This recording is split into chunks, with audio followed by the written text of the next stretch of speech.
안녕하세요. 저는 오늘 저희 가족에 대한 개인적인 이야기를 하려 합니다. 저에게는 3살 터울의 남동생이 있고 저와 동생 모두 결혼을 했습니다. 저희 집은 어렸을 때는 제법 여유있게 살았던 것으로 기억을 하고 있는데 제가 초등학교에 입학한 이후부터 가세가 기울기 시작했고 얼마 뒤 아버지가 교통사고가 나서 돌아가시게 되었습니다. 저는 그때 엄마를 향해 신랑을 잡아먹은 년이라며 손가락질을 받던 모습을 아직도 또렷이 기억납니다. 그리고 아버지가 돌아가셨다는 걸 인지도 하기 전에 저희 집은 더욱 작은 집으로 이사를 가게 되었어요. 어린 나이이지만 알 수 있었어요. 형편은 나날이 어려워졌고 엄마는 제가 고학년으로 올라갔을 무렵부터는 밤에 일을 하러 다니셨습니다.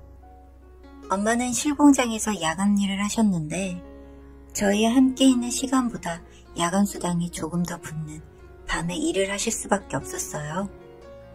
저는 그런 엄마를 생각하며 열심히 살았고 결국 지역의 중소기업이기는 했지만 취업도 빨리 할 수 있었습니다. 제 동생은 그런 가정 환경 속에서 흔히 말하는 나쁜 길로 빠지게 되었어요. 중학교 때 일진놀이를 하더니 고등학교에 가서는 당구나 치러 다니고 그렇게 지냈습니다. 대학은 일찍이 포기를 하고 핸드폰 영업을 시작했고 그래도 출근은 꾸준히 하는 걸 보고 한동안 안심을 했던 것 같아요. 그런 제 동생은 혼전 임신으로 결혼을 하게 되었고 저희도 없는 살림이었지만 아이가 태어날 동생 내외를 위해서 작게 빚까지 내서 도와줬습니다. 동생이 먼저 결혼을 했고 결혼 생각이 없던 저는 회사 일이나 하면서 지내고 있었는데 친구놈이 결혼식장에서 지금의 아내를 만나게 되었어요. 아내는 친구 회사의 직장 동료였는데 대기업에 다니고 있었고 저와는 결혼식 뒤풀이를 하며 친해져서 결국 결혼까지 하게 되었습니다. 기독교를 다니는 아내는 종교적으로 제사라든지 집안 행사가 어색하고 불편했을 텐데 군소리 없이 잘 도와줬고 저는 그런 아내에게 늘 감사한 마음을 갖고 있었어요. 그러다 얼마 전 어머니께서 혼자 산책을 다니다 넘어지셨고 결국 다리가 부러졌고 혼자서 생활이 어려워졌어요. 그런 어머니를 동생 내외가 갑자기 모시겠다고 했습니다. 마음 같아서는 제가 자주 찾아뵙고 어머니의 식사라도 챙겨드리고 싶었는데 그때 하필 저는 제주도에 발령이 났어요. 그 발령 일정 때문에 2년 정도 혼자서 제주도 생활을 하고 있었습니다. 종종 어머니께 전화를 하거나 동생에게 전화를 해도 둘 다 잘 지내고 있다는 말을 많이 했고 기껏해야 명절에만 찾아뵈었어요. 다리가 다 나은 이후에도 어머니는 집을 정리하시고 동생 내외와 함께 지냈고 이번에 다시 서울로 돌아오면서 동생 집에 자주 찾아가게 되었는데 아내가 아무래도 어머님이 이상하다는 말을 자주 했습니다. 여보, 아무래도 어머님이 좀 이상한 것 같아. 응? 뭐가? 살도 너무 많이 찌셨고 어쩐지 눈도 좀 흐리신 것 같고 요즘 입맛이 좋으신가 봐. 근데 눈이 흐리다는 게 무슨 말이야? 그냥 내 기분인데 백내장 같기도 해. 병원에 한번 모시고 가봐야 될 것 같아. 저희 부부가 이렇게 이야기를 하고 있으니 갑자기 뒤에서 동생이 소리를 쳤습니다. 뭐? 엄마가 아프기라도 하다는 말이야? 아니, 잘 먹여서 살 붙은 거지. 뭐 병원을? 돈이 세고 셌지? 이번에 엄마 생신 때 건강검진이라도 시켜드리려고 하는 거지. 예민하게 생각할 거 없어. 며칠 뒤 모시고 가서 건강검진을 하려고 했는데 동생이 엄청 말려서 결국 크게 싸우기까지 했고 저희는 결국 동생이 출근을 하고 난 뒤 어머니를 병원으로 데려갈 수 있었습니다. 검사 결과는 심하게 당뇨에 걸려 있었고 합병증으로 눈에 단백질이 차서 백내장이 있는 것까지 진단을 받고 인슐린 처방을 받아왔습니다. 정도가 꽤 심한 당뇨라서 약으로 먹는 인슐린이 아닌 주사 형태로 받아왔어요. 어머니를 집으로 모셔다 드리고 당뇨에 대해서 이야기를 했더니 밤에 단 거 그렇게 먹더니 결국 이사 다니네? 그런 말을 했고 어머니를 무시하는 듯한 동생의 태도에 저도 화가 났습니다. 이렇게까지 본인을 무시하는데 어머니는 묵묵히 있다가 하는 말이 절 보면서 나 좀 데려가. 그렇게 말을 했습니다. 아내와 협의도 되지 않은 상태에서 제가 혼자 결정할 일이 아니라 상의해보고 모시러 오겠다고 말을 하고 집으로 갔는데 아내가 곰곰이 생각을 하더니 본인이 어머님이랑 그 집에 직접 가봐야겠다고 했어요. 같이 식사를 하는데도 어머님은 반찬은 많이 드시는데 밥을 잘 안 먹었고 물도 잘 안 드셨습니다. 그렇게 짜게 반찬만 먹은 식사를 마치고 상을 정리하다가 와이프가 어머니의 물잔에 물을 먹었는데 설탕물이었어요. 혹시나 하는 마음에 밥을 먹었는데 밥도 달았대요. 그걸 그대로 들고 저희가 쉬고 있는 거실로 아내가 왔습니다. 동서, 어머님 밥이랑 물에 설탕 탔어? 당뇨 있으신데 이러면 어떡해? 제 아내의 질문에 동생은 화가 나기라도 한 건지 아, 형수 진짜 너무하네. 엄마가 그렇게 안 주면 밥을 안 먹는데 어쩝니까 그럼? 뒤늦게 나서서 지랄이야 지랄이? 제가 동생을 막아섰는데 동생은 저한테 멍청한 게 아빠 죽인 게 누군지도 모르지? 전현이 죽인 거야. 전현은 저런 거 먹어도 돼. 그런 말을 했고 아내가 말리기도 전에 동생에게 주먹이 나갔습니다.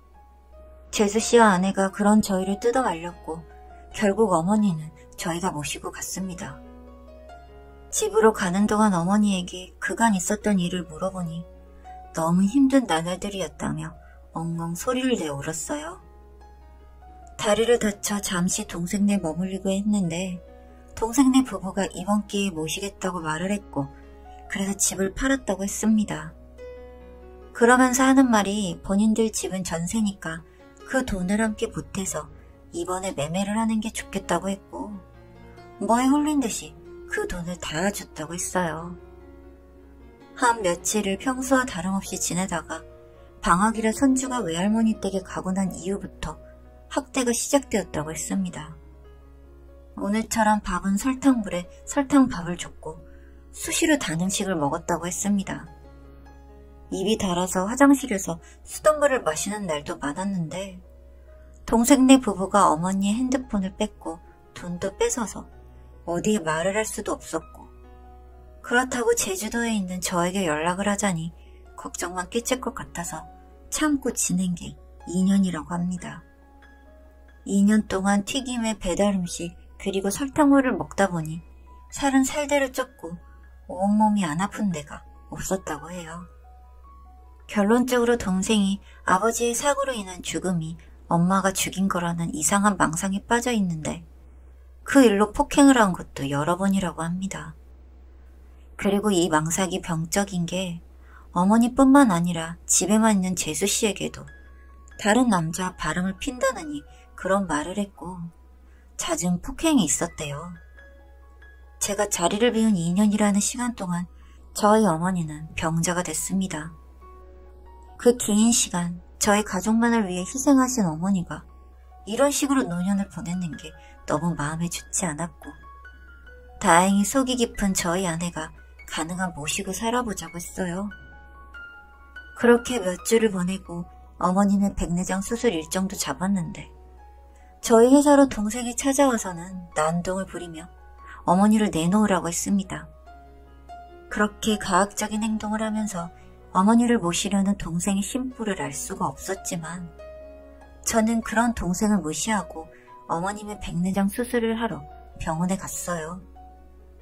안내를 도와주시는 데스크 직원분이 어머니 혹시 보험 있으시면 돈 나을 수도 있으니 꼭 확인해 보시고요. 그렇게 말을 하는데 갑자기 번뜩 생각이 들어서 어머니의 보험을 조회해봤는데 어머니 앞으로 생명보험만 3개가 가입이 되어 있더군요. 너무 어처구니가 없고 소름이 끼쳤습니다. 보험은 다 어머니를 모시고 온 그 무렵이라 당뇨도 질병도 없는 상태였어요. 이미 어머니의 유일한 재산이던 집마저 팔아서 다 써버렸으면서 사망보험까지 노린 동생을 저는 더 이상 동생이라 부르고 싶지 않았고, 그런 동생과 마지막 대화를 하러 갔더니 또 아버지를 죽인 어머니를 죽이는 건 아무런 문제가 되지 않는다. 그러니 어머니를 죽이고 나면 형이 나를 죽여라. 그럼 그 또한 아무런 문제가 되지 않는다. 이상한 소리를 하더군요. 동생과는 대화가 되지 않을 것 같아서 집에 있는 재수 씨를 찾아갔더니 그날도 맞기라도 한 건지 몸에 멍자국이 가득했고, 저는 동생의 이상한 상태를 설명하고 동생을 정신병원에 보내는 것을 제안했습니다. 저대로 동생을 두면 정말 칼이라도 들고 어머니께 찾아올 것 같았고, 동생이 이렇게 폭력적이고 우발적인 사람이라는 걸 알게 된 이상 방임하고 있을 수는 없었기 때문입니다. 재수 씨는 쉽사리 대답을 하지 못했지만 계속되는 설득에 결국 동생을 정신병원에 입원시켰습니다. 동생은 거기에서 약물 치료를 비롯한 치료를 받게 될 것이고, 어머니도 당뇨로 위한 치료를 받고 있으세요. 나이도 있으신 데다 당뇨까지 걸린 상태라 원래대로 돌아오려면 시간이 많이 걸리겠지만, 그래도 우리 가족을 지키기 위해서 저는 포기하지 않을 예정입니다. 아픈 어머니를 잘 케어해주는 지금의 와이프에게 너무나 감사하고, 유난히도 아버지의 부재가 그립습니다.